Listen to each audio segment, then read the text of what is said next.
আয়েশের দুধ ডাইপারের জন্য আমার পায়ে ধরতে হবে, পায়ে পড়তে হবে।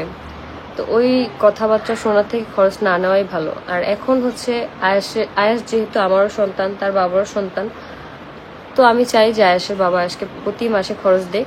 তারপর হচ্ছে এখন আমাদের মধ্যে কথাবার্তা, আমাদের মধ্যে বলতে উকিলের মাধ্যমে হচ্ছে কথাবার্তা হয়েছে, অ্যাডভোকেট আপুর মাধ্যমে। তো আমি হচ্ছে খরচ চাইছি যে আয়েশের খরচ যেন দেয়।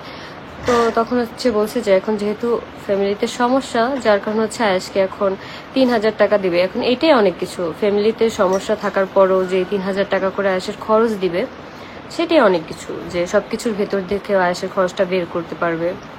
তো তারপরে হচ্ছে সমস্যার সমাধান হলে হচ্ছে আয়েশের প্রপার খরচটা আর কি দিবে। তার জন্য হচ্ছে আমি বলছি যে ঠিক আছে, মানুষের সমস্যা থাকতেই পারে, 3,000 টাকা তো আয়েশের ডাইপারে কিনাও হবে না। আপু এখন যেটা দিতেছে সেটাই হচ্ছে মানে আমার জন্য অনেক হেল্প হবে, কারণ এটা হচ্ছে মানে বাসার যেহেতু 50 লাখ টাকা ঋণ আছে, তারপর হচ্ছে এখন তোমাদের ভাইয়ার আয়েশের বাবার হচ্ছে আলাদা একটা ট্রিটমেন্টের খরচ আছে।